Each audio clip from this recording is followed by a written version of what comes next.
The Nevada sun beat down mercilessly on the dusty main street of Dry Creek, where a crowd of rough men had gathered around the makeshift auction platform. The smell of whiskey and sweat hung heavy in the air, mixing with the acrid dust kicked up by restless horses tied to the hitching posts. It was the kind of oppressive summer day that made tempers short and judgment poor. Eliza Moore stood on the platform, her bare feet burning against the splintered wood. The coarse burlap sack they'd given her to wear barely covered her modesty, its rough fabric scratching against her sunburned skin. She kept her chin raised despite the jeers and crude comments from the crowd below, though her hands trembled as she clutched the fraying edges of the material. "A gentleman, what we have here is a healthy female, age 23, the auctioneer bellowed, his voice carrying over the noise. He was a greasy man named Josiah Blackwood, known throughout the territory for his willingness to auction anything or anyone for the right price. Strong enough for housework, young enough for, well, whatever work you might have in mind." The crowd erupted in coarse laughter. Eliza's stomach churned, but she forced herself to remain still. Just 3 weeks ago, she'd been helping her father run their small general store in Kansas. Then the Colton gang had ridden through, leaving nothing but ashes and graves in their wake. Her father's debts she hadn't even known existed, had become hers. And in the frontier justice of 1878, that meant she could be sold to satisfy them. "Let's start the bidding at $50, Blackwood announced. Silence. The men shuffled their feet. Some spat tobacco juice into the dirt, but none raised their hands. Eliza heard fragments of their muttered conversations. Too skinny for real work. Look at them soft hands, never held a plow in her life. I bet she can't even cook a decent meal. I might be pretty under all that dirt, but pretty don't milk cows." Blackwood's face reddened. "Come now, gentlemen, $40, $30? From the front of the crowd, a man in an expensive vest stepped forward. Frank Delaney, owner of the largest cattle ranch in 3 counties, was known for his wealth and his cruelty in equal measure. His thin lips curved into a smile that made Eliza's skin crawl. "I might go $20, Delaney drawled, his pale eyes raking over her form. "Though she don't look worth even that, more like a stray cat than a woman. Still, my boys might find some use for her." The men around him chuckled knowingly. Eliza's heart pounded. She'd heard whispers about what happened to women who ended up at the Delaney ranch. None of them were ever seen in town again. $20 from Mr. Delaney, Blackwood said quickly, eager to salvage something from this disaster. "Do I hear 25? The crowd remained silent. Some men looked away, perhaps feeling a twinge of conscience at the scene before them. Others watched with detached amusement, as if this were merely another form of entertainment on a slow afternoon. Eliza's legs began to shake. The platform seemed to sway beneath her feet. She'd survived the attack on her father's store, survived the long journey to Nevada territory in chains, survived the humiliation of being stripped and displayed like livestock. But to end up in Frank Delaney's hands, that would be a fate worse than anything she'd endured so far. "Going once?" Blackwood called out, his gavel raised. Delaney's smile widened. He pulled out a worn leather wallet, making a show of counting his bills. "Going twice?" $200. The voice cut through the air like a rifle shot. Every head turned toward the back of the crowd, where a tall figure stood apart from the others. The man stepped forward, and the crowd parted to let him through. Thomas Granger was not the largest man in Dry Creek, nor the richest, but something about his presence commanded attention. Dust covered his long duster coat, and his wide-brimmed hat shadowed his features. As he moved closer, Eliza could see he was perhaps 35, with sun-weathered skin and eyes the color of winter sky. "Well, well," Delaney said, his jovial tone not quite masking his irritation.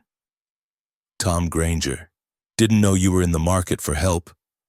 $200, Thomas repeated, ignoring Delaney. His voice was deep and steady, like distant thunder. Blackwood's eyes lit up with greed. "200 from Mr. Granger. Do I hear 210? Delaney's jaw tightened. 250. A murmur ran through the crowd. That was serious money, more than most men saw in 6 months of hard labor. Thomas didn't hesitate. 300. Now the crowd grew genuinely excited. Men pressed closer, eager to see how this unexpected drama would unfold. Delaney's face flushed an ugly red. "You trying to make a fool of me, Granger?" he snarled.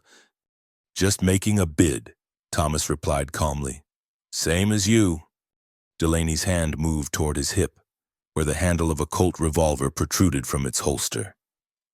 The crowd tensed, but Thomas merely stood there, relaxed but alert, his own hand hanging loose at his side, within easy reach of his weapon. 300 going once, Blackwood said quickly, sensing the dangerous turn in the atmosphere. "Going twice, sold to Thomas Granger." The gavel came down with finality. Delaney spat on the ground and turned away, but not before shooting Thomas a look that promised this wasn't over. Thomas climbed the steps to the platform, reaching into his coat. Instead of money, he pulled out a worn but clean blanket. Without a word, he draped it around Eliza's shoulders, covering her properly for the first time in days. "Can you walk?" he asked quietly. Eliza nodded, not trusting her voice. Up close, she could see that his eyes, while serious, held no cruelty. He smelled of leather and horse and something else, sage, perhaps, from the open range. Thomas turned to Blackwood and handed over a leather pouch heavy with coins. 300, as agreed. And Blackwood, if I find out you've been holding back any of her belongings, we'll have words. The auctioneer nodded nervously, gesturing to a small pile beside the platform. Just a traveling bag, Mr. Granger, nothing of value. Thomas picked up the worn carpet bag, all that remained of Eliza's former life, and offered her his arm. "We should go." As they descended from the platform, the crowd parted again. Some men tipped their hats to Thomas, others avoided his gaze. Eliza heard whispers following in their wake. Why'd he pay so much? Granger always was odd. Maybe he's lonelier than we thought out on that ranch. At the edge of the crowd, Delaney stood with 3 of his men. His pale eyes tracked their movement like a snake watching prey. "This ain't over, Granger," he called out. "You just bought yourself a heap of trouble." Thomas paused but didn't turn around. "I paid fair and square, Frank. That's the end of it. We'll see about that." Thomas guided Eliza to where 2 horses waited. His own, a solid bay gelding, and a gentle-looking mare. "Can you ride?" he asked. "A little," Eliza managed, her voice hoarse from days of silence. He helped her mount the mare, his touch impersonal but gentle. As he swung up onto his own horse, Eliza finally found her voice. "Why?" she whispered. Thomas looked at her then, really looked at her, and she saw something in his expression she couldn't quite name. Not pity, exactly, but understanding. Because no one should be left standing alone on that platform. He said simply, "And because I've got a ranch that needs tending and I need help. If you're willing to work, you'll earn fair wages. If you're not..." He shrugged. "Well, we'll figure that out when we come to it." He clicked his tongue, and the horses began moving. As they rode out of Dry Creek, Eliza pulled the blanket tighter around herself. For the first time in weeks, she felt something other than fear and despair. It wasn't quite hope, not yet, but it was a beginning. Behind them, Frank Delaney watched until they disappeared into the shimmering heat waves rising from the desert floor. He turned to his men, his smile cold and predatory. "Find out everything you can about that woman," he ordered. "Everything." As the sun began its descent toward the western mountains, painting the sky in shades of orange and red, Eliza Moore rode toward an uncertain future. She didn't know what awaited her at Thomas Granger's ranch. Didn't know if she could trust this quiet man who'd paid a fortune for her freedom. But for now, she was off that platform, away from the leering crowd and Frank Delaney's grasping hands. For now, that was enough. The crowd's murmurs grew louder as Thomas Granger stood at the edge of the platform, having just outbid Frank Delaney. The auctioneer, Josiah Blackwood, was still holding his gavel aloft, clearly savoring the unexpected turn of events. $300, Blackwood repeated, his voice carrying a note of disbelief. "Mr. Granger, that's quite a sum for—" "The lady's freedom," Thomas interrupted, his voice level but firm. $300 for her contract. Nothing more, nothing less. Frank Delaney pushed through the crowd, his face twisted with anger. The expensive silk of his vest caught the harsh sunlight as he moved, and the men around him quickly stepped aside. Everyone in Dry Creek knew better than to get between Frank Delaney and something he wanted. "You're making a mistake, Granger," Delaney said, his voice low and dangerous. "That girl ain't worth half what you're offering. I was doing you all a favor, taking her off the town's hands for 20. Thomas finally turned to face him fully.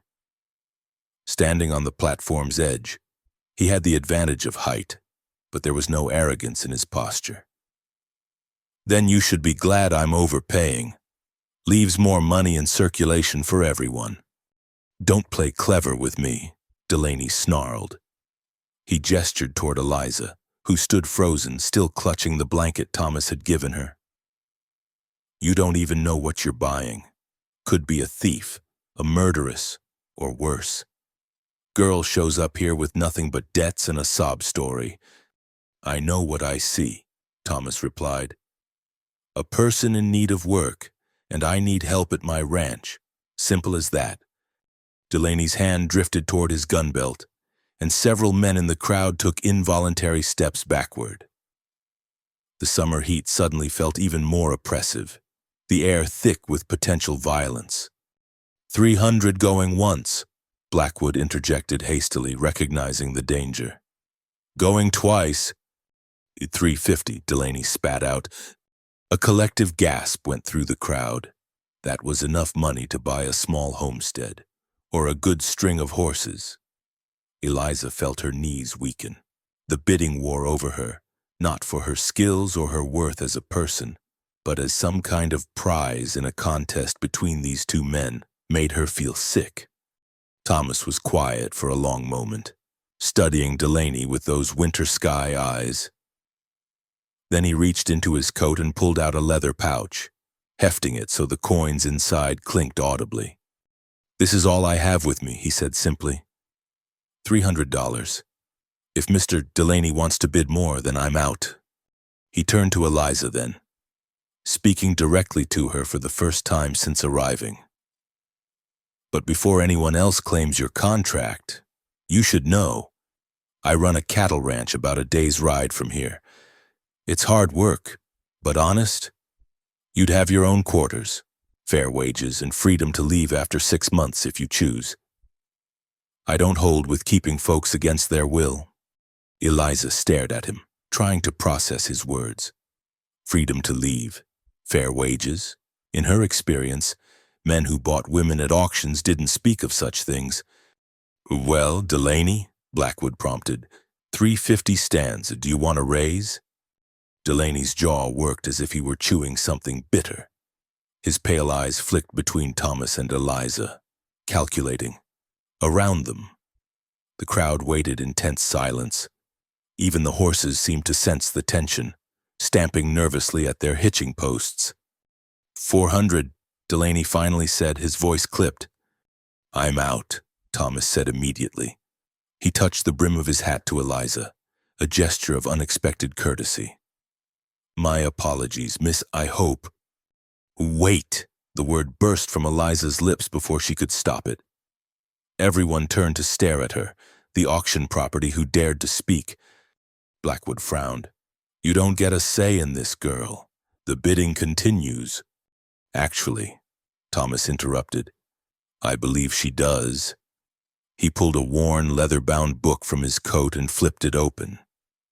According to the Territorial Labor Statutes of 1876, any person being contracted for labor has the right to refuse a bidder if they can show just cause for fear of mistreatment. "That's for regular labor contracts," Delaney protested. Not for what, Frank?" Thomas's voice carried an edge of steel. "Are you saying this isn't a labor auction? Because if it's something else, then I think the territorial marshals would be very interested to hear about it." The threat hung in the air. Everyone knew that while debt labor was legal, other forms of human trafficking were not. Blackwood had always walked a fine line with his auctions, and he knew it. Eliza's mind raced. She looked at Frank Delaney, his cold eyes, the cruel set of his mouth, the way his men smirked behind him.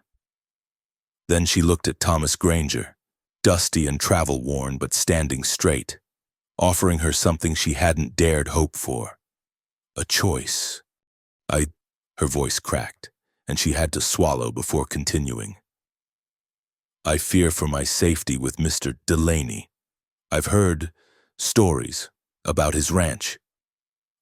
"Lies and gossip," Delaney snarled, but several men in the crowd shifted uncomfortably. They'd heard the stories too. "Then you won't mind if the lady chooses otherwise," Thomas said mildly.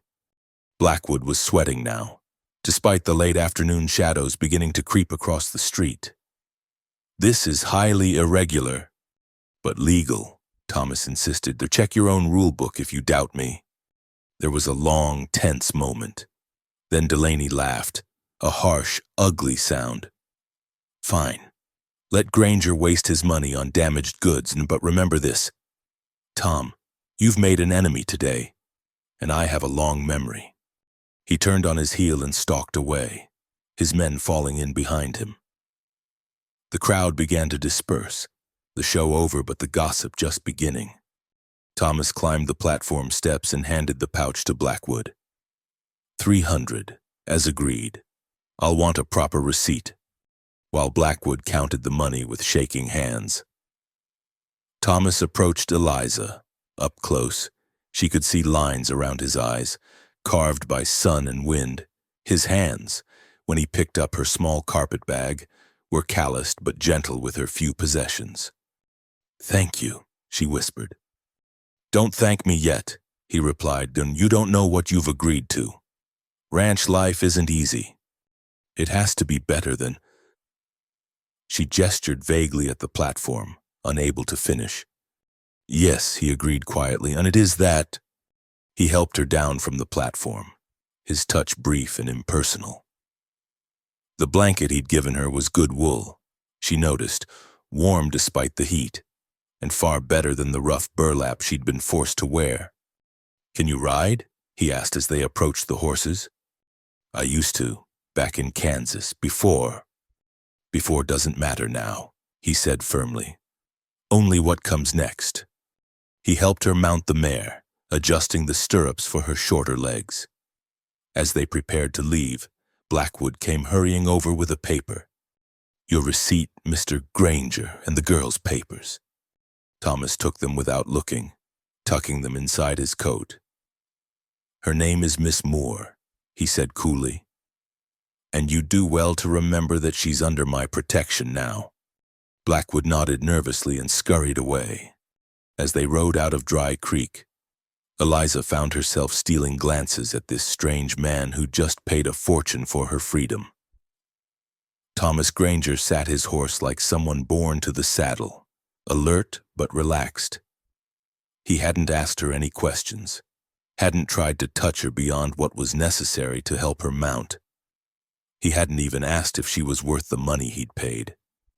"Mr. Granger?" she ventured as they passed the last buildings of the town. "Thomas," he corrected, "or Tom, if you prefer. We'll be working together after all. Why did you really buy my contract?" The question had been burning in her throat since he'd first spoken. He was quiet for so long she thought he wouldn't answer. Then, "My mother was sold once. Different circumstances, different time, but sold all the same. She died when I was 12. But I remember what she used to say, that the worst part wasn't the work or the hardship. It was that moment on the platform when everyone looked at her and saw a thing, not a person." He adjusted his hat against the lowering sun. "I saw you up there, keeping your dignity despite everything, and I thought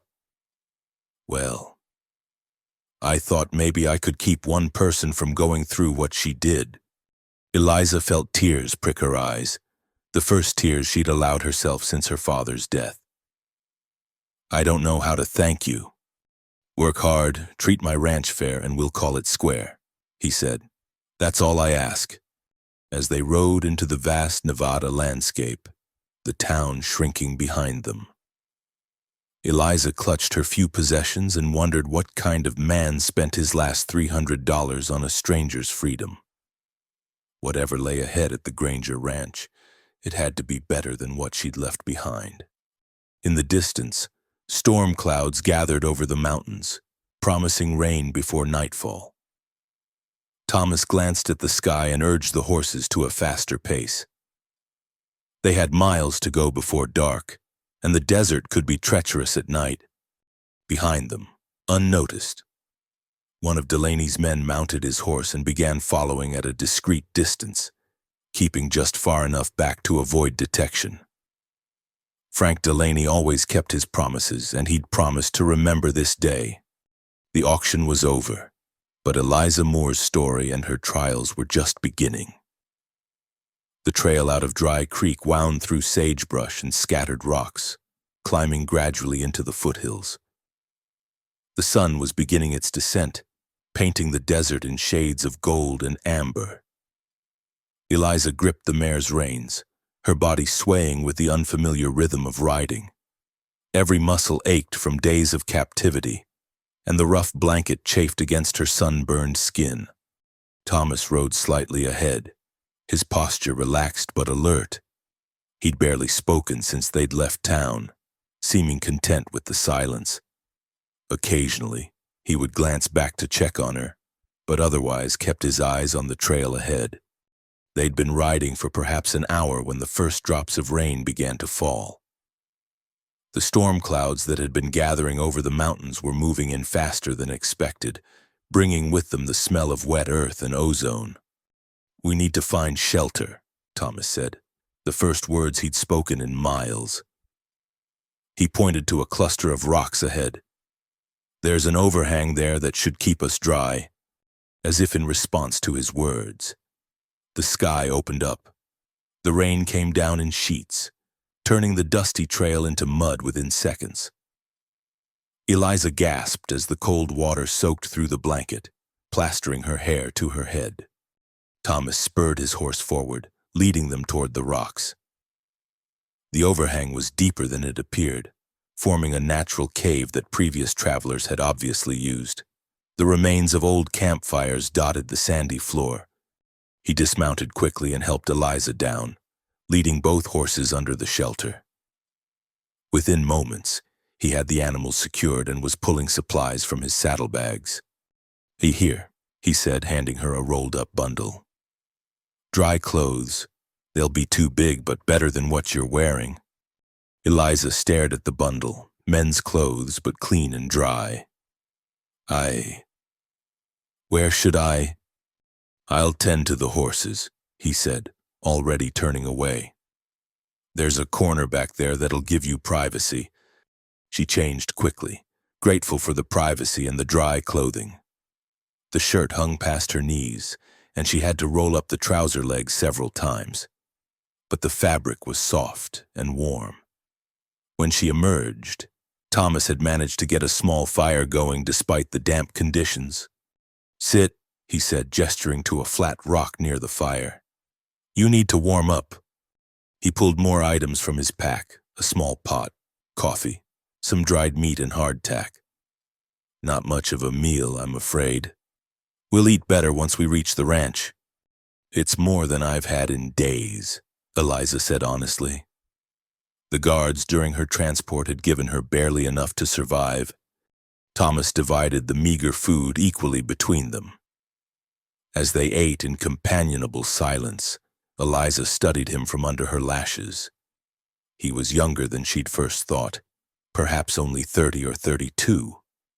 His hands, as he tended the fire, moved with the easy efficiency of someone used to taking care of himself. A sudden rustling outside made them both freeze. Thomas's hand moved to his gun, his entire body tensing. "Stay here," he commanded quietly, moving toward the cave entrance. A moment later, he relaxed.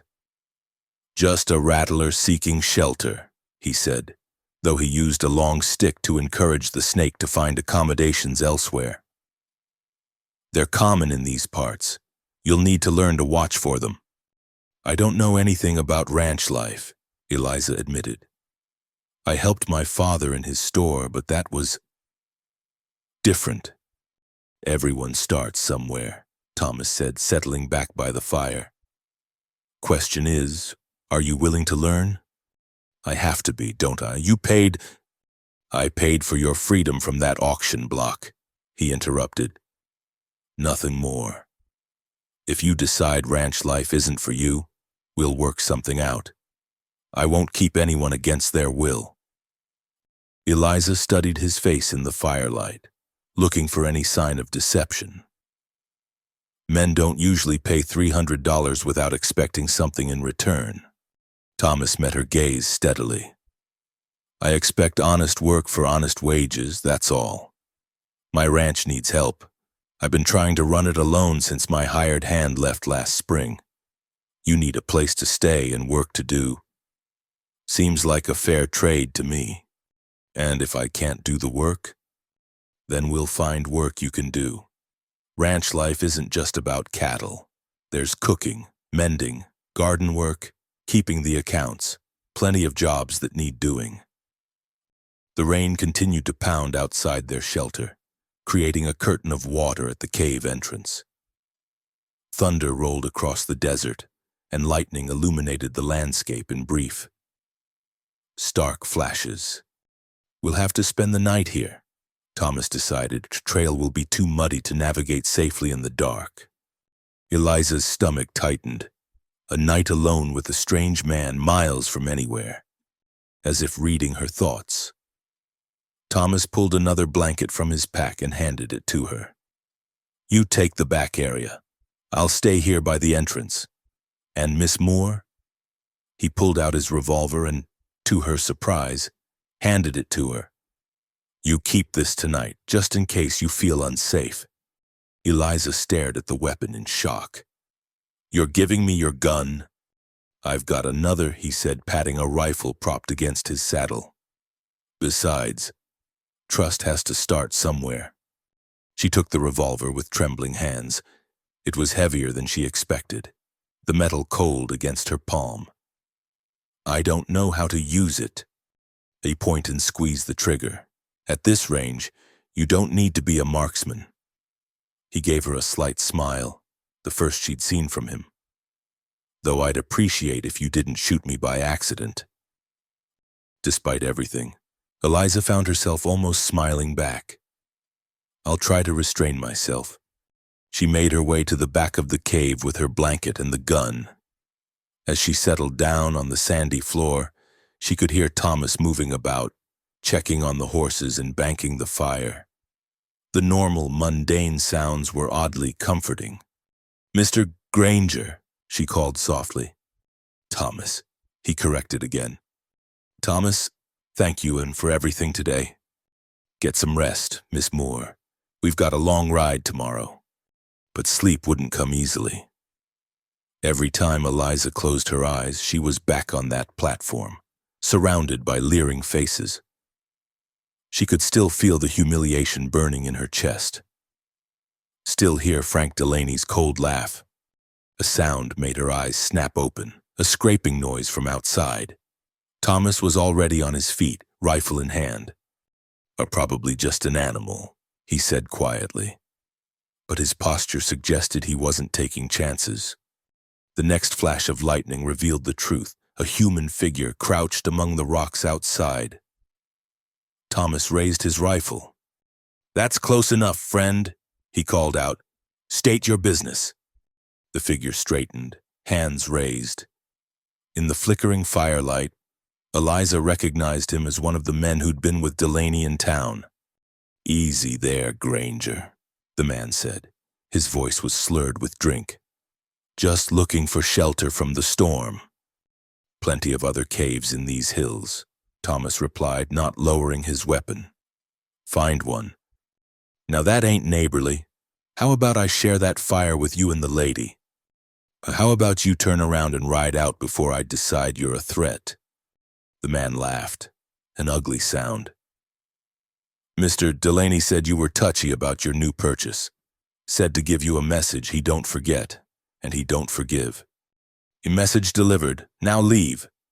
For a moment, it seemed the man might argue. Then another lightning flash revealed Thomas's steady aim and cold expression. The messenger backed away, stumbling over rocks in his haste. "This ain't over, Granger," he called before disappearing into the storm. Thomas maintained his watch for several long minutes before finally lowering the rifle. "So much for a peaceful night," he muttered. "Will there be more trouble?" Eliza asked from her corner. "Probably." He turned to look at her, his expression serious. "I won't lie to you, Miss Moore. Frank Delaney is used to getting what he wants, and he wanted you. He's not the type to let go easily." "Then why did you—" "Because someone had to," he said simply. "And because I've dealt with Frank Delaney before. He's a bully and a coward, dangerous only when he's got numbers on his side or catches you unprepared." He settled back into his position by the entrance. "Try to sleep. I'll keep watch." "All night?" "I've done it before." Eliza lay back down, still clutching the revolver. The storm was beginning to pass, the rain settling into a steady patter. In the dying firelight, she could see Thomas's profile as he kept his vigil, protecting her from dangers both real and imagined. For the first time since her father's death, she felt something approaching safety. It was fragile, tentative, but it was there. Tomorrow would bring new challenges, learning ranch work, adapting to a new life, dealing with whatever revenge Delaney might plan.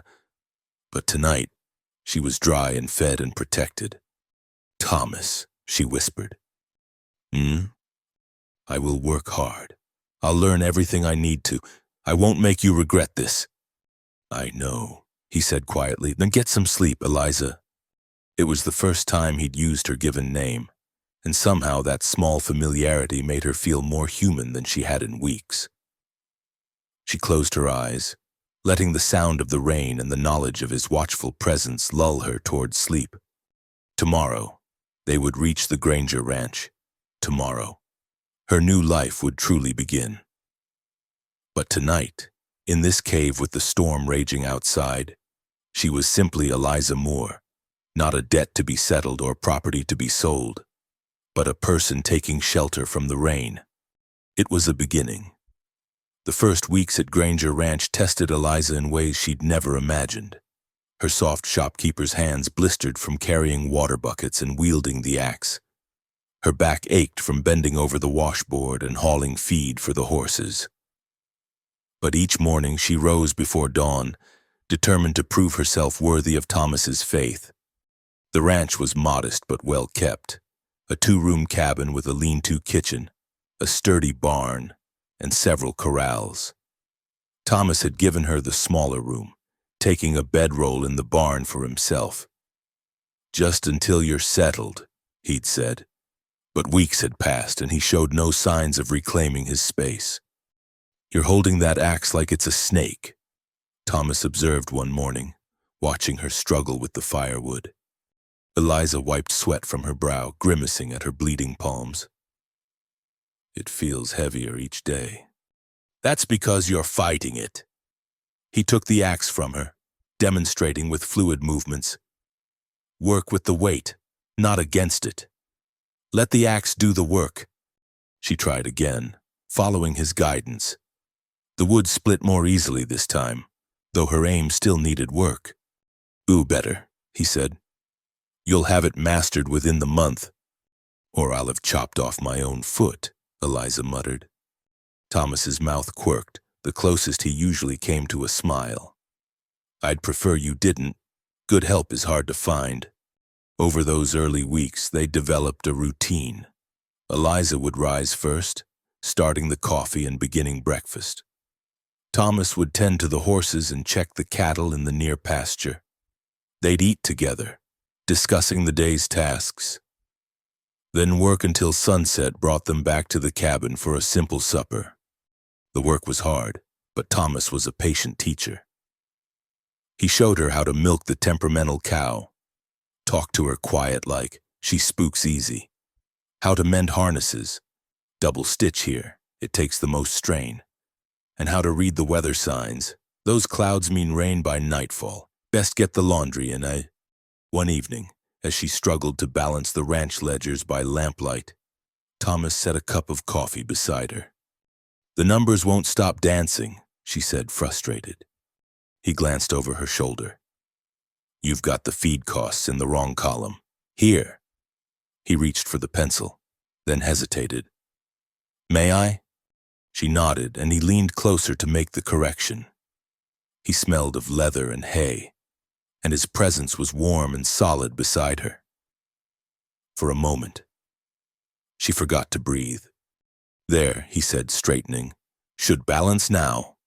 She rechecked the figures, grateful for the distraction. It does. Thank you.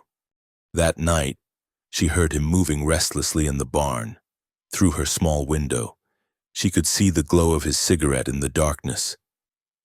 Something was troubling him. But Thomas Granger wasn't a man who shared his worries easily. The answer came 3 nights later. Eliza woke to the acrid smell of smoke, not the comfortable scent of a hearth fire, but the sharp stench of burning hay. She rushed outside to find the barn ablaze, orange flames licking at the wooden structure. Thomas! She screamed. He burst from the barn, leading 2 terrified horses. Get back! He shouted. It's going to spread. Together they worked frantically, forming a bucket brigade from the well. Neighbors appeared as if from nowhere, the Hendersons from 2 miles east, old Samuel Wright and his sons from the northern spread. In the frontier, fire was everyone's enemy. Form a line, Samuel barked. Women on the well, men on the buckets. Eliza pumped until her arms screamed, passing bucket after bucket to Mrs. Henderson. The heat was intense, singeing her face even from a distance. Sparks flew like deadly fireflies, threatening to ignite the cabin roof. The wind's shifting, someone yelled. Wet down the cabin! They managed to save the house and most of the livestock, but the barn was a total loss. As dawn broke, revealing the smoldering ruins, Thomas stood silently surveying the damage. Lightning? Samuel asked, though the skepticism in his voice was clear. There had been no storms. No, Thomas said flatly. Don't look here. He pointed to traces of kerosene near what had been the barn door. This was set. The neighbors exchanged meaningful glances. Everyone knew about the bad blood between Thomas and Frank Delaney. You can't prove anything, Samuel said carefully. I don't need to. Thomas's voice was hard as flint.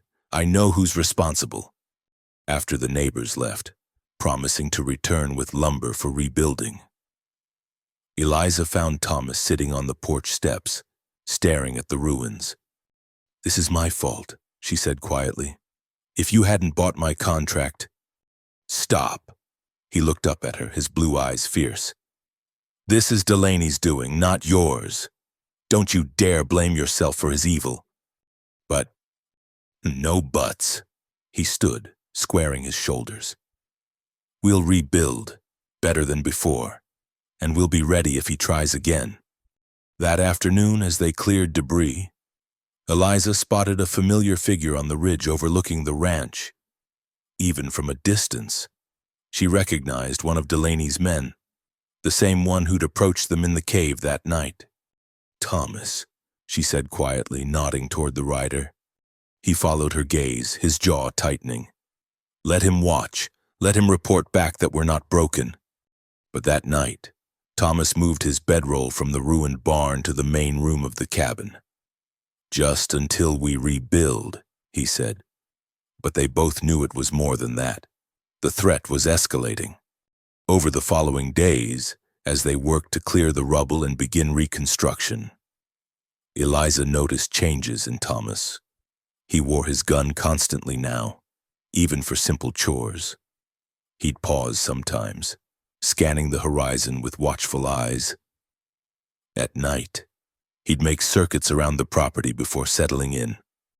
You're exhausting yourself, she told him one evening as he came in from another patrol. I'm fine. You're not. She set a plate of stew before him. You can't stand guard every hour of every day. He ate mechanically, his mind clearly elsewhere. I won't let him hurt you. I'm not afraid of Frank Delaney, she said, though that wasn't entirely true. You should be. He pushed the half-empty plate away. Eliza, I need to tell you something, and this isn't the first time Delaney and I have clashed. She waited, sensing this was difficult for him. 5 years ago, he wanted to buy my water rights. Offered a fair price at first, but I refused. This land was my father's, and his father's before him. When I wouldn't sell, things started happening. Fences cut, cattle poisoned. Then, he paused, his hands clenching. Then my dog disappeared. Found him 3 days later in my well. Eliza gasped. Thomas.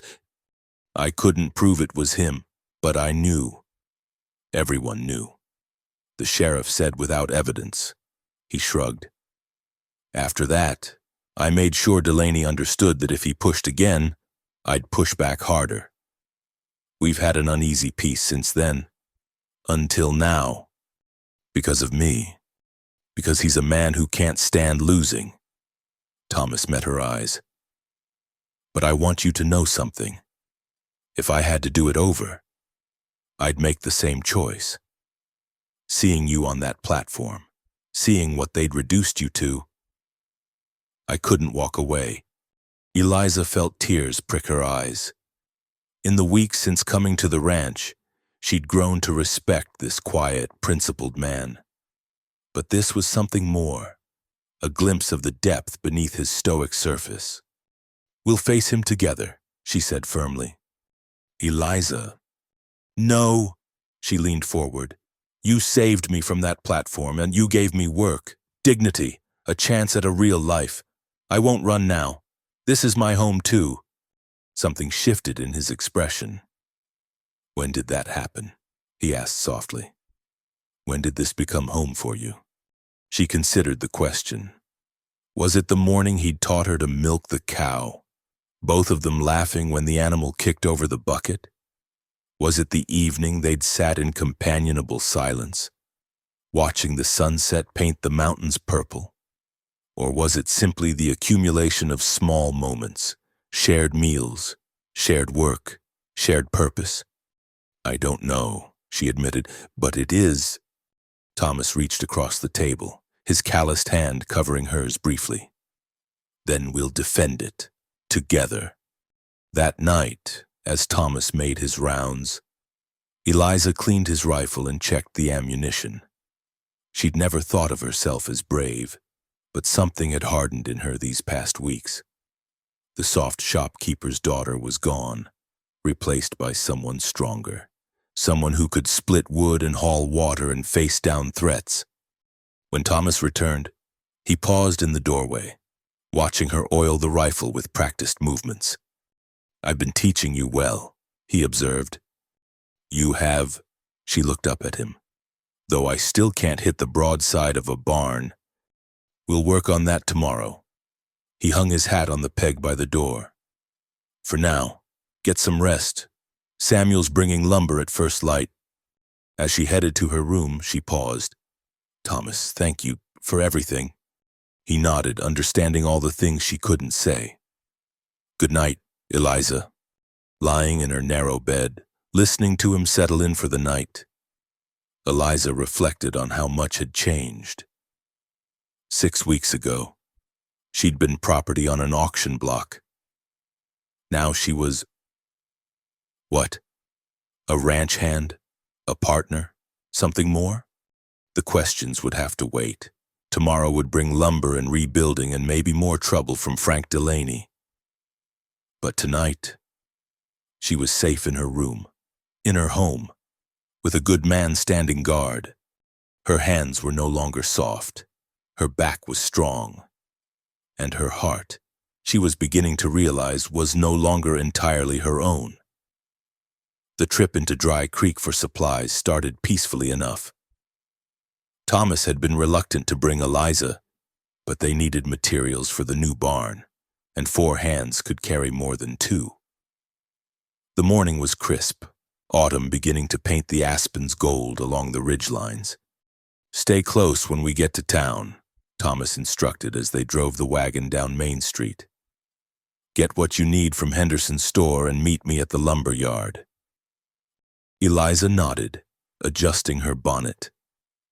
She wore one of the simple calico dresses Thomas had bought for her, but she still felt exposed returning to the place where she'd stood on that awful platform. Henderson's general store was busy with Saturday shoppers. Eliza focused on her list: flour, coffee, salt, thread, trying to ignore the whispers that followed her through the aisles. "That's her," she heard someone murmur. "The girl from the auction. Be living out at the Granger place now. You wonder what kind of arrangement that is." Eliza kept her head high, selecting her items with careful deliberation. Let them talk. She knew the truth of her situation, even if they preferred their sordid speculation. She was examining bolts of fabric when Mrs. Abigail Preston, the banker's wife, approached. The woman's dress was fine silk, her manner imperious. "You're the Moore girl," Mrs. Preston stated rather than asked. "Yes, ma'am." "I heard you came from Kansas. What brought you to Nevada?" Eliza chose her words carefully. "Circumstances, ma'am. My father passed, and I needed work." Mrs. Preston's eyes narrowed. "There's talk that you left Kansas under questionable circumstances. Something about missing money from a merchant's safe?" Eliza's blood ran cold. "I don't know what you've heard, but—" "Oh, I've heard quite a bit." Mrs. Preston's smile was sharp as glass. "Mr. Delaney has been most informative about your background. Apparently, there's even paperwork. A warrant, perhaps?" "That's not true," Eliza said, her voice shaking. "I never stole anything." "No? Then why did you flee Kansas so quickly after your father's death? Why not stay and settle his affairs properly?" "Because men with guns burned everything and I ran for my life," Eliza thought desperately. But she couldn't prove that, couldn't prove anything. "I had debts to pay," she managed. "Indeed. And now you're living with Thomas Granger. How convenient." Mrs. Preston's tone made it clear what she thought of the arrangement.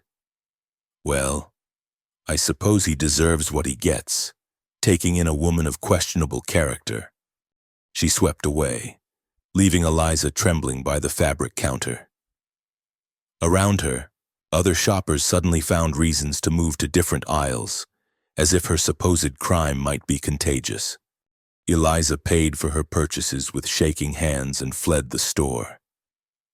Outside, She nearly collided with a man stepping out of the saloon, one of Delaney's ranch hands. Jake Morrison.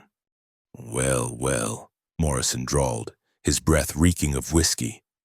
The little thief, out shopping like respectable folk. "He let me pass," Eliza said firmly. "He heard Mr. Delaney's been writing to folks in Kansas. Turns out you're quite the notorious woman. Stole near $200 from that merchant, way he tells it." "That's a lie." Morrison shrugged. "Maybe, maybe not. But papers don't lie, do they? And Mr. Delaney's got papers.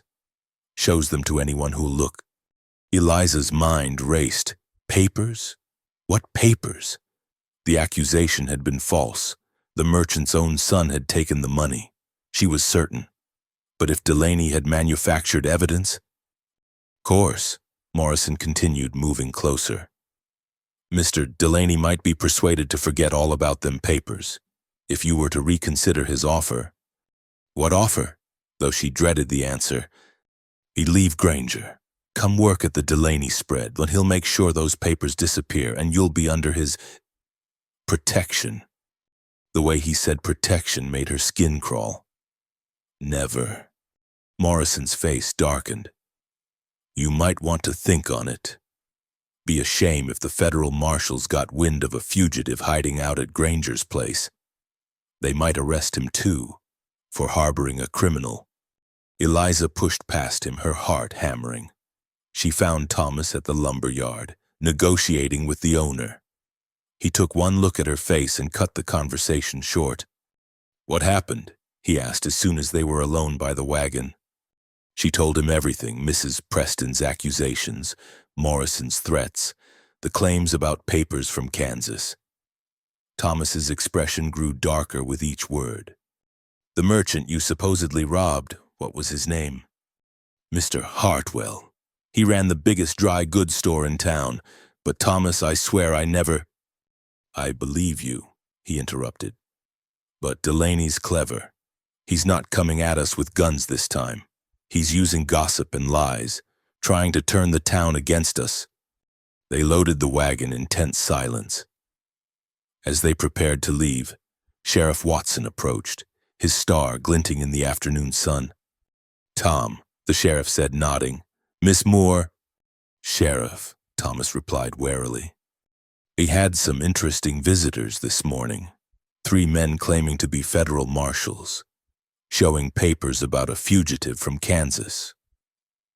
Watson's weathered face was unreadable. "Thought you should know." Eliza felt the blood drain from her face. "Sheriff, Watson held up a hand. "I told them I'd need to verify their credentials through proper channels. Takes time. Sending telegrams back east. Week or 2, at least."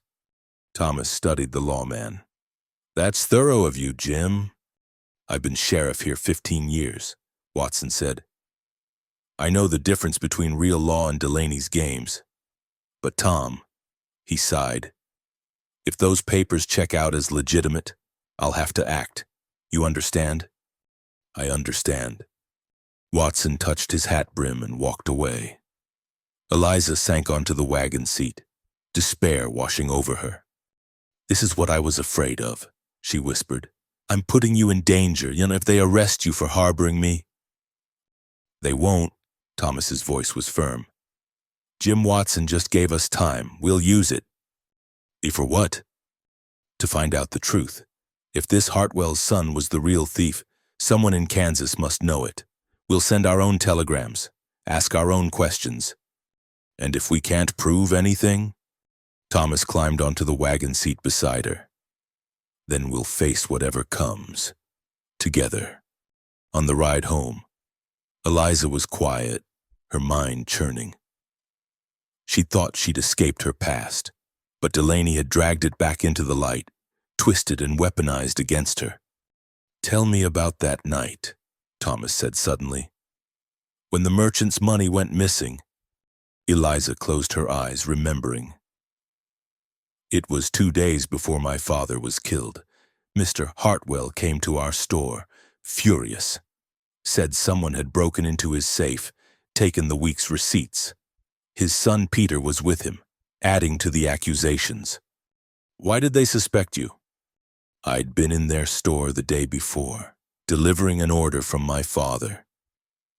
Peter had shown me around, including the back office where the safe was. He said... She flushed. He said I must have been scouting for the theft. What did you think when the money went missing? Eliza frowned. I wondered. Peter had gambling debts. Everyone knew it. And he had access to his father's safe. But he was the one pointing fingers at me, and his father believed him. Of course he did, Thomas muttered. Easier to blame an outsider than face the truth about his own son. They were nearing the ranch when Eliza spotted dust on the southern road. Riders, moving fast. Thomas saw them too. Get inside when we reach the house, he ordered. But the riders reached the ranch gate just as they did. 3 men, trail-worn and hard-faced, with badges pinned to their vests. Thomas Granger, the lead rider called. That's me, Federal Marshal Brooks.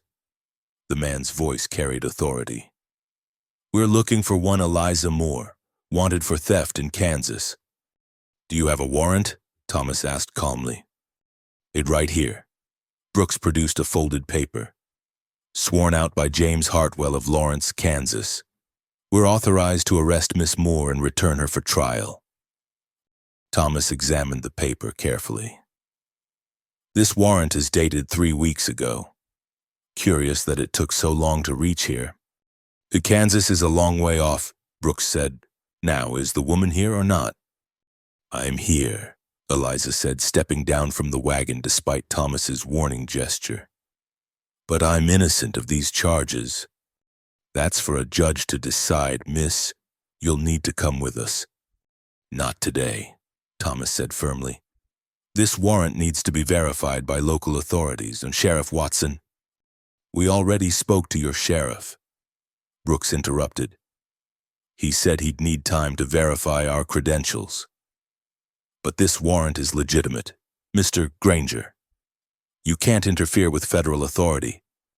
I'm not interfering. I'm insisting on proper procedure. Thomas moved subtly, positioning himself between Eliza and the marshals. Come back with Sheriff Watson's approval and we'll discuss this further. Brooks's eyes narrowed. You're walking a dangerous line. Granger, harboring a fugitive is a serious crime. So is impersonating federal officers, Thomas replied coolly. Which is why I'm sure you won't mind waiting for proper verification. The tension stretched taut as a bowstring. Then Brooks smiled coldly. We'll be back, Granger, with the sheriff if necessary. And if Miss Moore isn't here when we return... Where would she go? Thomas asked. This is her home. The marshals wheeled their horses and rode off, but their threat lingered in the air like smoke. Inside the cabin, Eliza sank into a chair. They'll be back, and if those papers are real, we'll find out the truth first, Thomas said. I'll ride to town tomorrow, send telegrams to Kansas. Someone there must know what really happened. What if no one will speak up? What if they all believe Peter Hartwell's lies? Thomas knelt beside her chair, taking her hands in his. Then we'll find another way. I won't let them take you, Eliza. Not for a crime you didn't commit. She looked into his eyes, seeing the fierce determination there. You could lose everything protecting me. Your ranch, your freedom. None of that matters if I let an innocent woman be railroaded for Delaney's spite. His hands tightened on hers. We'll fight this, Eliza. With truth if we can. With whatever means necessary if we can't. That night, neither of them slept well. The threat of the marshal's return hung over them, along with the knowledge that Delaney had orchestrated this perfectly. Even if the marshals were real, even if the warrant was legitimate, it was Delaney who had brought them here. Delaney who had resurrected the old accusations. But as dawn broke over the ranch, Eliza felt a new resolve hardening within her. She'd run from Kansas, run from the false accusations. She wouldn't run again. This was her home now, and Thomas was worth fighting for. Whatever came next, they would face it together. The three men calling themselves federal marshals returned at dawn 3 days later. This time, they brought Sheriff Watson with them, though the lawman's expression suggested he wasn't there by choice. Thomas and Eliza had been expecting them, had spent the intervening days preparing for exactly this moment. "Tom," Sheriff Watson said heavily, "these men's credentials checked out through the territorial office. I've got to honor their warrant." Thomas stood on his porch, rifle cradled casually in his arms. "I understand, Jim. But before Miss Moore goes anywhere, I'd like to exercise our right to examine the evidence against her." Marshal Brooks dismounted, his hand resting on his sidearm. "The evidence will be presented at trial in Kansas." "Actually," a new voice interjected, "territorial law allows for preliminary examination of evidence when the accused claims false imprisonment." Dr. Samuel Whitaker rode up, accompanied by Judge Theodore Brennan from the Circuit Court. The judge was a thin, sharp-eyed man known for his strict adherence to legal procedure. "Judge Brennan," Brooks said, clearly caught off guard, "this is a federal matter." "Being executed in my jurisdiction," Brennan interrupted. "I received some interesting telegrams yesterday about this case. I think we should discuss this properly. Shall we convene inside? Mr. Granger?" Thomas stepped aside. "Please, come in." The cabin, usually spacious for 2 people, felt cramped with 7 occupants. Eliza served coffee with steady hands, though her heart was racing. Thomas had spent considerable money on telegrams to Kansas, and they'd been waiting anxiously for responses. "Now then," Judge Brennan said, settling at the table. "Marshal Brooks, present your warrant and supporting documents." Brooks produced a leather folder. "Sworn warrant for the arrest of Eliza Moore, signed by Judge Harold Morrison of Lawrence, Kansas. The complaint states that Miss Moore stole $200 from the safe of James Hartwell on the night of May 15th. "I see." Brennan examined the papers. "And what evidence supports this accusation?" "The testimony of Peter Hartwell, who saw Miss Moore examining the safe the day before the theft." "That's all?" Dr. Whitaker asked. "One person's word?" "It was sufficient for Judge Morrison," Brooks said stiffly. "Perhaps," Brennan mused. "But I have here a telegram from Attorney Charles Pemberton of Lawrence, Kansas." He produced a yellow paper. "Mr. Pemberton states that Peter Hartwell was recently arrested for embezzlement from his father's store. Apparently, young Mr. Hartwell has confessed to several thefts, including the May 15th incident." The room went very still. Brooks's face darkened. "I haven't heard anything about this." "The arrest occurred 4 days ago," Brennan continued. "Curious that you weren't informed before making this long journey." Thomas spoke up. "There's more, Judge. I've been in contact with Mrs. Margaret Hartwell, the merchant's wife. She sent this." He handed over another telegram. "She confirms her son's confession and states that her husband was mistaken about Miss Moore. She apologizes for the false accusation." Brooks snatched the telegram, reading it with growing anger. "This could be fabricated. Are you suggesting I'm lying, Marshal?" Thomas's voice carried a dangerous edge. "I'm suggesting someone paid well for these convenient telegrams." Brooks shot back. "Gentlemen," Sheriff Watson intervened. "Judge, what's your ruling?" Brennan gathered the papers. "Based on this new evidence, I'm ordering a stay of arrest pending further investigation. Miss Moore will remain here while we verify these claims through official channels." "You can't," Brooks began. "I can and I have," Brennan said firmly. "Sheriff Watson, I'm placing Miss Moore under your protective custody. She's not to leave the county, but neither is she to be removed from it. Brooks stood abruptly. This isn't over. My superiors will hear about this interference. I'm sure they will, Brennan replied dryly. In the meantime, might I suggest you verify your information before making another long ride? Good day, Marshal. The three marshals left amid angry muttering. Sheriff Watson lingered, accepting another cup of coffee. That was close, he said quietly. Tom, you know those men will be back, and they might bring friends next time. We'll be ready, Thomas said. After the sheriff and judge left, Eliza sank into a chair, trembling with relief. How did you manage it? The telegrams, getting the judge here. Dr. Whitaker has connections in Kansas. Thomas explained. His brother is a lawyer there. Once we started asking the right questions, the truth came out quickly. Peter Hartwell had been stealing from his father for months to cover gambling debts. When he was finally caught, he confessed to everything. But those marshals, they seemed so certain. Thomas's expression darkened. I doubt they're real marshals at all. Brooks maybe, but the other two? Hired guns with badges, most likely.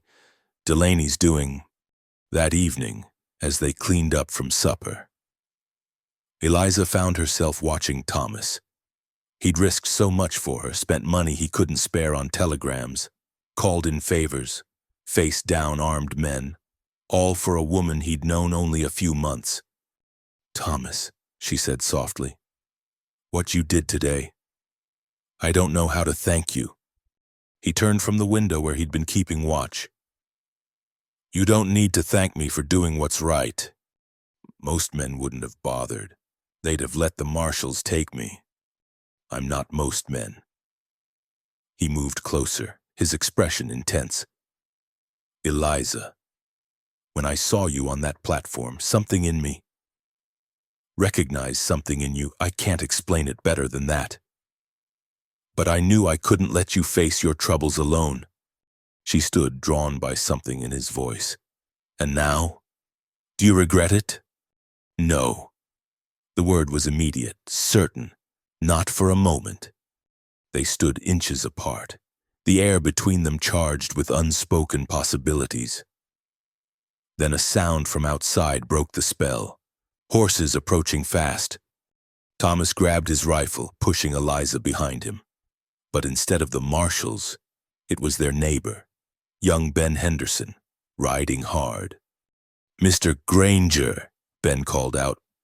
Pa sent me to warn you, and there's a group of riders gathering at Delaney's spread, and 20 men or more, and they're armed.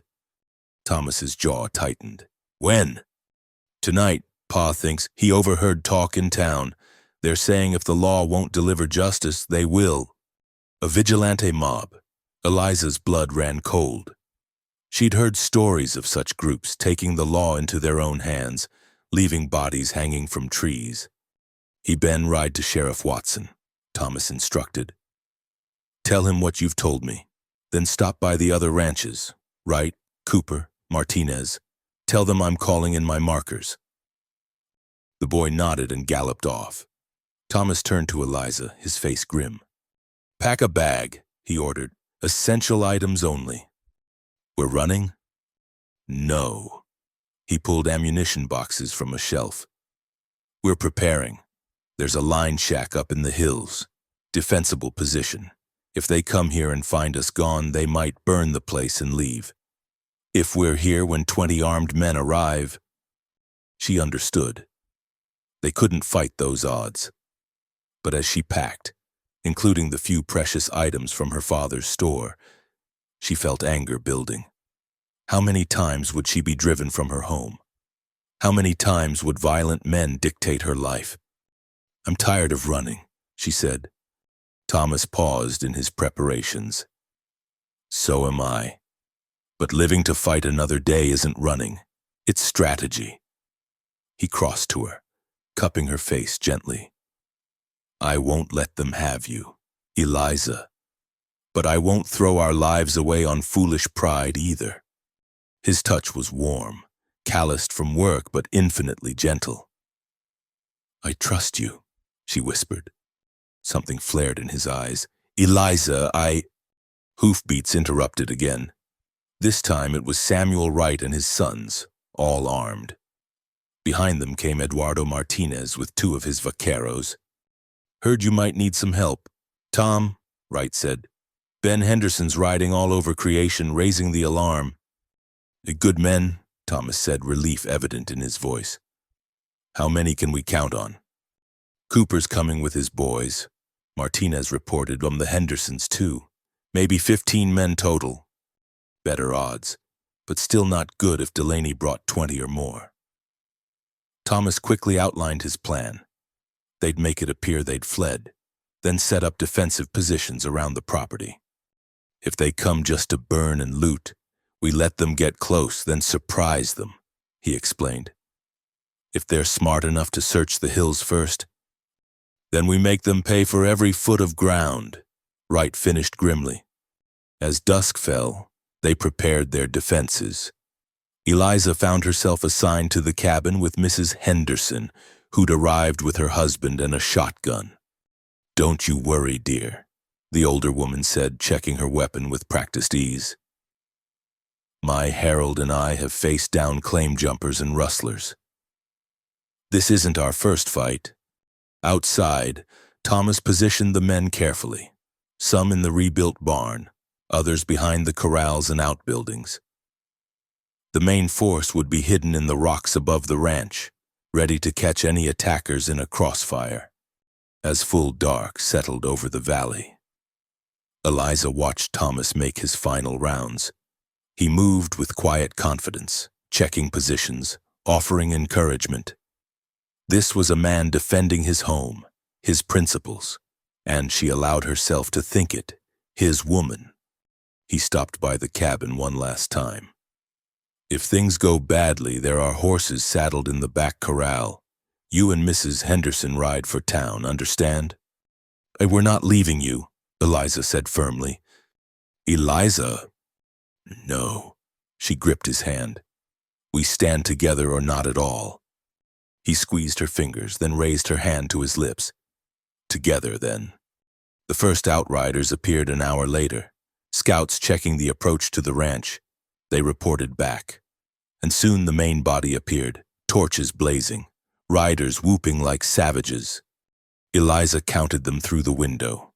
23 men, some clearly drunk, all armed. Delaney himself rode at their head, though he stayed carefully back from the lead. "Empty," someone shouted. "They've run off."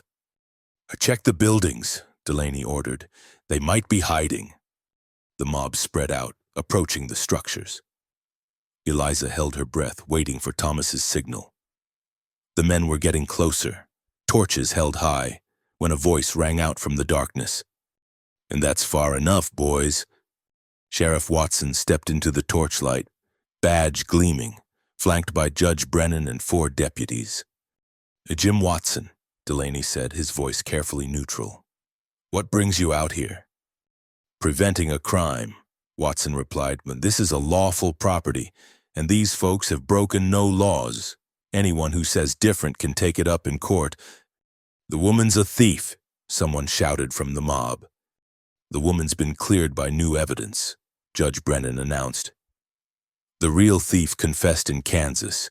Anyone who harms Miss Moore or Mr. Granger will face charges for assault on innocent citizens." The mob stirred uneasily. Fighting armed ranchers was one thing. Facing down the law was another. "This true, Frank?" one of the riders asked. "She's been cleared?" Delaney's face was stone. "Doesn't matter. Granger insulted me, bid against me." "Over a cleared woman?" Wright emerged from cover, his rifle prominent. "That's what you brought these men out for? Your wounded pride?" More ranchers appeared, stepping into the light. The mob found themselves outnumbered and facing not just angry neighbors, but the law itself.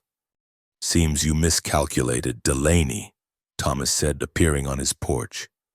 "Did you really think the whole valley would let you run roughshod over justice?" The moment stretched taut. Then, one by one, The riders began turning away. They'd come for what they thought was righteous vengeance, not to fight their neighbors and the sheriff over one man's grudge. "This isn't over, Granger," Delaney snarled as his support melted away. "Yes, it is," Sheriff Watson said firmly. "Frank Delaney, you're under arrest for inciting a riot and conspiracy to commit assault. Boys, take him in." The arrest was almost anticlimactic.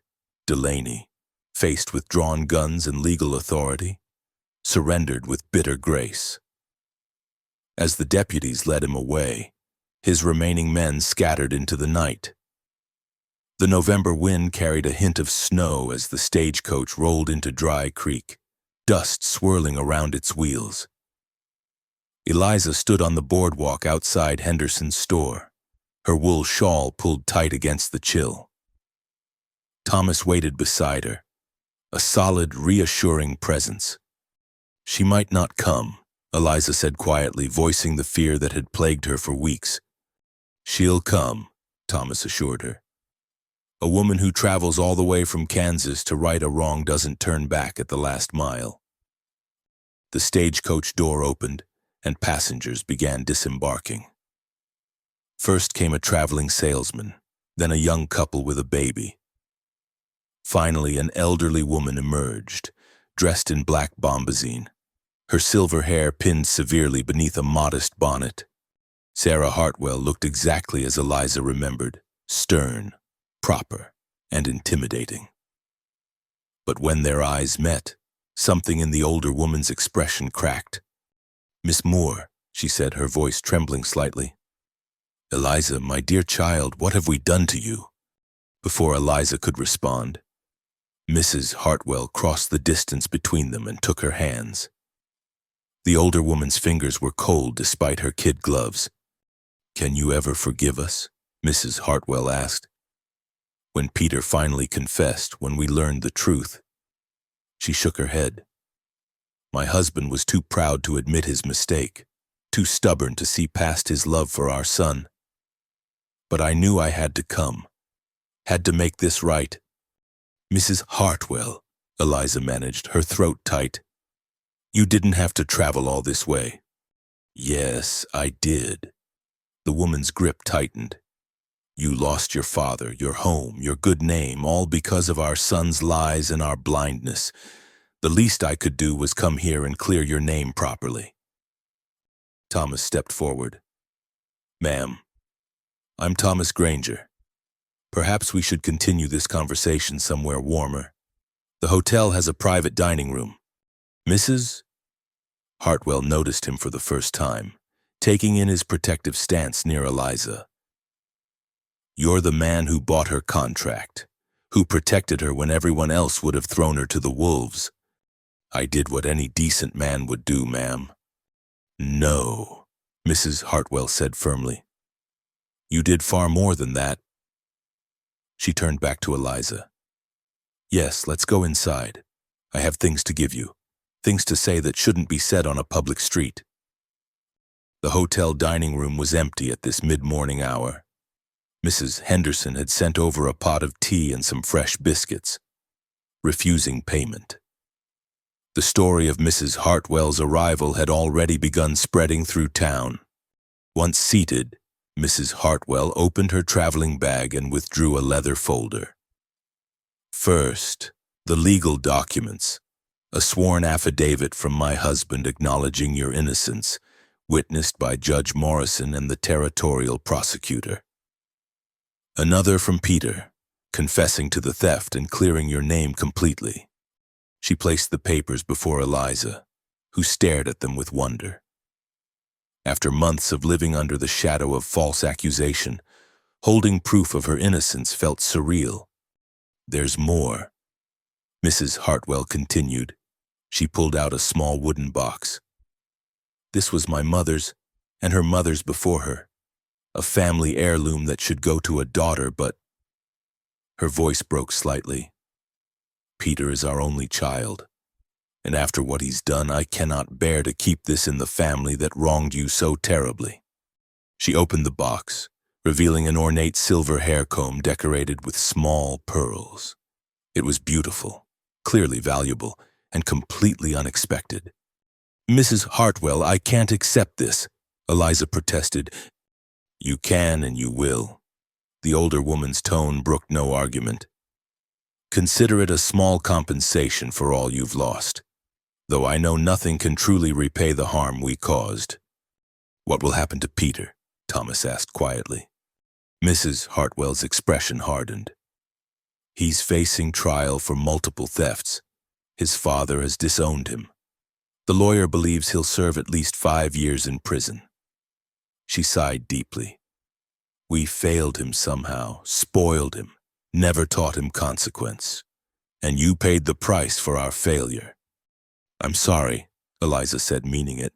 No mother should have to see her child. You're apologizing to me. Mrs. Hartwell shook her head in wonder. After everything you've endured? My dear, you have a generous heart. They talked for another hour. Mrs. Hartwell wanted to know everything.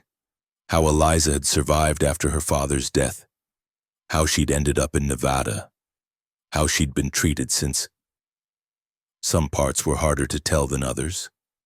But Eliza found herself sharing more than she'd expected. And Mr. Granger took you in, gave you honest work. Mrs. Hartwell said, glancing between them with knowing eyes. Just honest work? Eliza felt heat rise in her cheeks. Thomas he's been everything honorable and kind. I can see that. The older woman smiled, the first genuine smile Eliza had seen from her. And I can see how he looks at you, my dear, like a man who'd face down the whole world for you. Thomas cleared his throat. Miss Moore has proven herself invaluable at the ranch. She's a hard worker, quick learner. Oh, Mr. Granger, Mrs. Hartwell interrupted gently. I've been married 40 years. I know the look of a man in love. The silence that followed was deafening. Eliza couldn't meet Thomas's eyes, her heart pounding. They'd grown close over the months, but neither had put words to the feelings that had developed between them. Mrs. Hartwell tactfully changed the subject. I'll be staying in town for a few days. I want to speak to anyone who doubts Eliza's character. Show them these documents. It's the least I can do to restore her reputation. That's kind of you, Thomas said, recovering his composure. Though most folks here have already come to know Eliza's true character, nevertheless, I want no shadow of doubt remaining. She stood, gathering her things. I'll call on you tomorrow if I may. There are more things I'd like to discuss. After she left, Thomas and Eliza sat in silence for a moment. The weight of what had just happened, the vindication, the unexpected gift. Mrs. Hartwell's observations about their relationship hung between them. She was right, you know, Thomas said finally. About what? He reached across the table, taking her hand. About how I look at you. About how I feel. He took a breath. Eliza, these past months, you've become everything to me.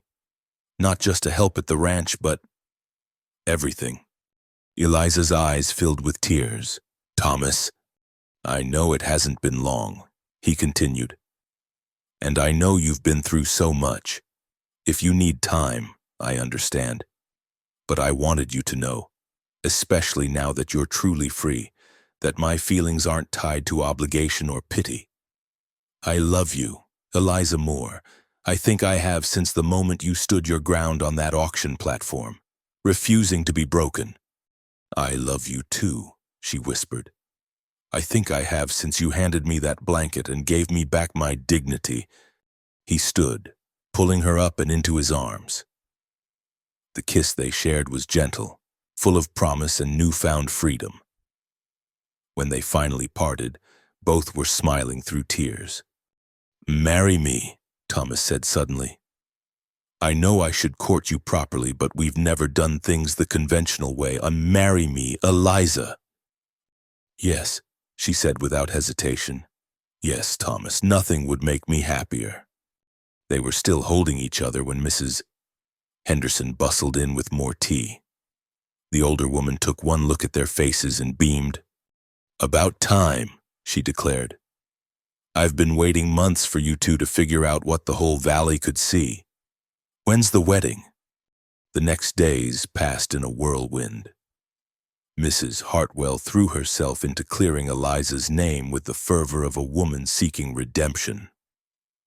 She visited every prominent family in town, showed the documents to anyone who would look, and even gave an impromptu speech at the church social about the dangers of false judgment. That young woman showed more grace and dignity than any of us had a right to expect, she declared to the assembled townspeople. "And if any of you continue to speak ill of her after learning the truth, well, you'll answer to me." The transformation in the town's attitude was remarkable. People who had whispered behind Eliza's back now nodded respectfully. Mrs. Preston, the banker's wife who had been so cruel in the store, actually apologized, stiffly, but sincerely. On her last day in town, Mrs. Hartwell came to the ranch.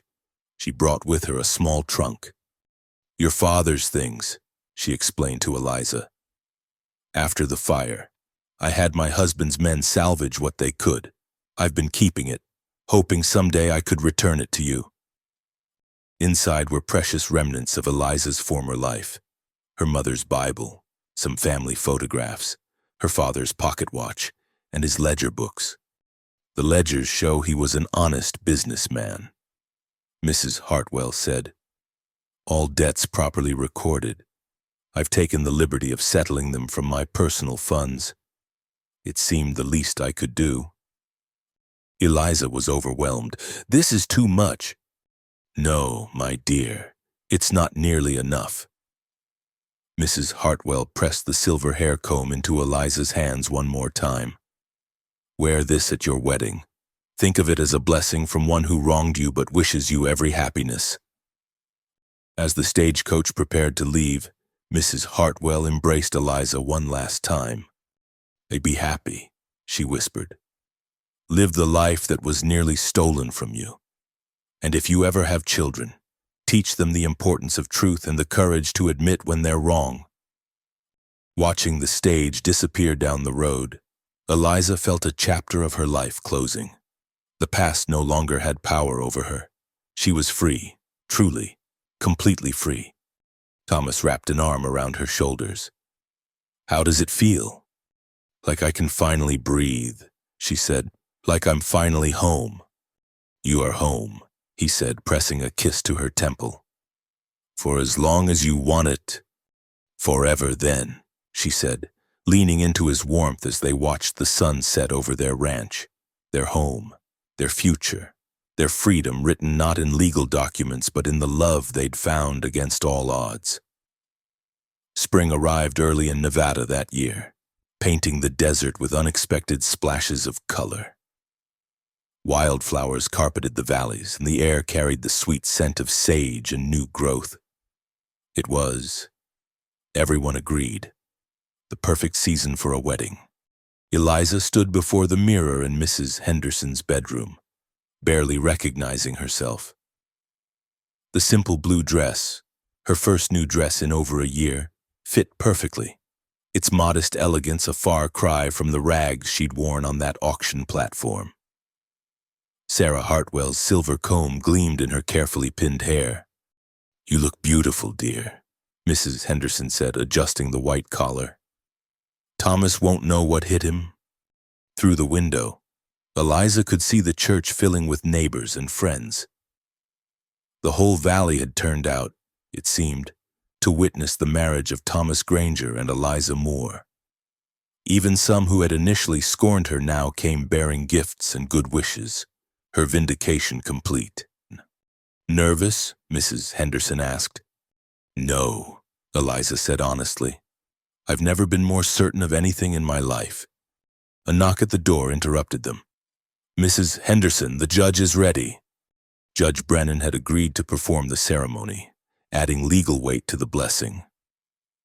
As Eliza made her way to the church, She thought about how much had changed since that terrible day in Dry Creek.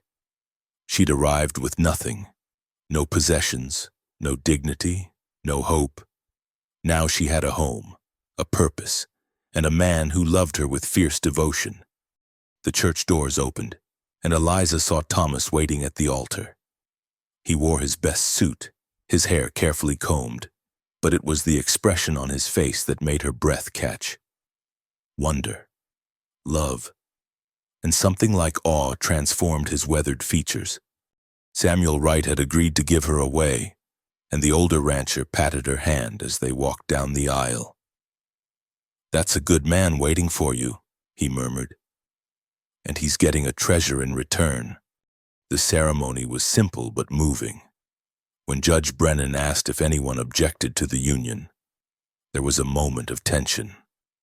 Everyone remembered the troubles with Frank Delaney, but the only sound was the spring breeze through the open windows and a baby's happy gurgle from the back pews. "Thomas," the judge said, "do you take this woman to be your lawfully wedded wife, to have and to hold, in sickness and in health, for richer or poorer, for as long as you both shall live?" "I do," Thomas said, his voice strong and certain. "I surely do. Eliza, do you take this man to be your lawfully wedded husband, to have and to hold, in sickness and in health, for richer or poorer, for as long as you both shall live?" "I do," she whispered, then louder, "I do." "Then by the power vested in me by the territory of Nevada, I pronounce you husband and wife." Judge Brennan smiled. "Thomas, you may kiss your bride." The kiss was gentle, appropriate for the public setting, but Eliza felt the promise in it, of passion held in check, of nights to come, of a lifetime of love freely given and received. The reception was held at the ranch, tables set up in the yard now green with spring grass. The women of the valley had outdone themselves with food, and Eduardo Martinez had brought his guitar. Music and laughter filled the air as the sun tracked across the sky. "Never thought I'd see the day Tom Granger got himself hitched," old Ben Cooper said, raising his glass. "But I reckon if any woman could capture his heart, it'd be one brave enough to stand up to Frank Delaney and his whole gang." "Speaking of Delaney," Sheriff Watson said, joining their group, "thought you'd want to know he's left the territory, sold his ranch to some outfit from California and headed east. Won't be troubling folks around here anymore." Eliza felt Thomas relax beside her. That shadow had hung over them even after Delaney's arrest and brief jail time. Knowing he was truly gone felt like the last chain falling away. As evening approached, the guests began making their farewells.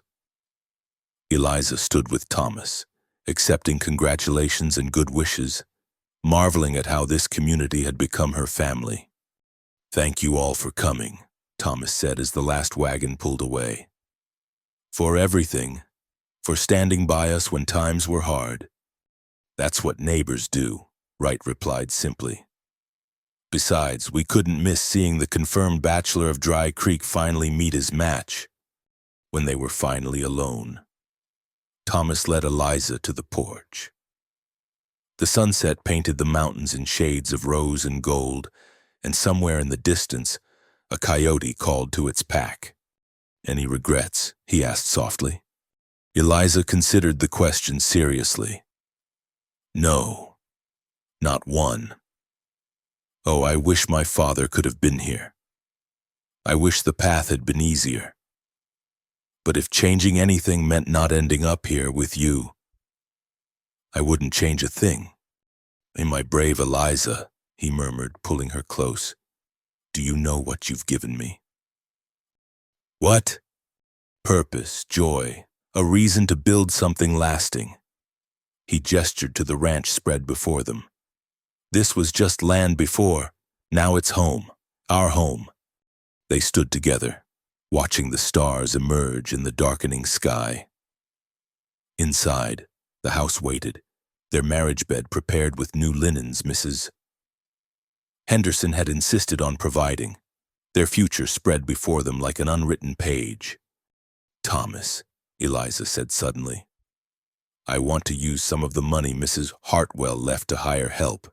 Real help, not indentured contracts. Maybe some of the younger men looking to learn ranching." He smiled, already thinking like a rancher's wife.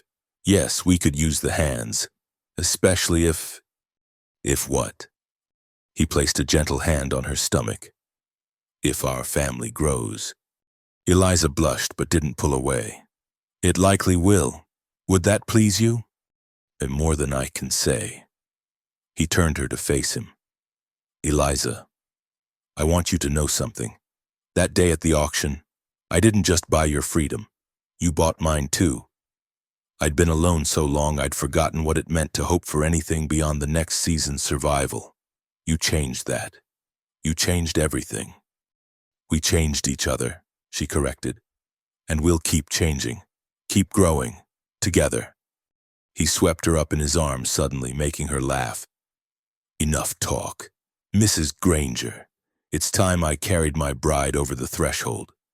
"Thomas, put me down." "Never," he said, grinning as he headed for the door. "I paid $300 for you, remember? I intend to keep you." "You didn't pay for me," she corrected, wrapping her arms around his neck. "You paid for my freedom. And you freely chose me," he said, pausing at the doorway. "That's worth more than all the gold in Nevada." As he carried her into their home, Eliza thought about freedom, what it meant, what it cost, how it could be lost and found again. She'd learned that freedom wasn't just the absence of chains. It was the power to choose, the dignity of being seen as a person rather than property, the joy of giving yourself to someone who valued you as an equal. The door closed behind them, shutting out the world. Inside was warmth and lamplight and the promise of a life built on mutual respect and deep love. Outside, the ranch settled into evening quiet, the cattle lowing in the distance, the horses safe in their stalls. Miles away in Dry Creek, people would tell the story for years to come, of the auction where a desperate woman found her salvation, where a quiet rancher paid a fortune for what couldn't be bought, where love grew from the ashes of despair. But here at the Granger Ranch, the story was simpler. A man and woman, freely choosing each other, building a life together on the foundation of trust and courage. The past was acknowledged but not allowed to define them. The future stretched ahead, full of possibility. As spring gave way to summer, the ranch prospered. They hired 2 young men eager to learn the cattle business. Eliza's garden flourished, and her henhouse provided eggs for the growing household. Thomas built an addition to the cabin, whistling as he worked, preparing for the family they both hoped for. And sometimes in the quiet evening hours, Eliza would touch the silver comb in her hair and remember the platform, the humiliation, the despair. Remember Thomas's voice cutting through the crowd, offering hope. Remember the long journey from that moment to this one, freedom. She had learned was not a destination but a daily choice. And every morning waking beside Thomas, seeing the sun rise over their land, she chose it anew, chose love, chose hope, chose the life they were building together, one day at a time. The story that began with a woman abandoned on an auction platform ended with a woman who had found her true worth, not in the price paid for her freedom, but in the love freely given and received, and in the wide Nevada sky, under stars that had witnessed so much sorrow and joy. Eliza Moore Granger was finally truly, completely free.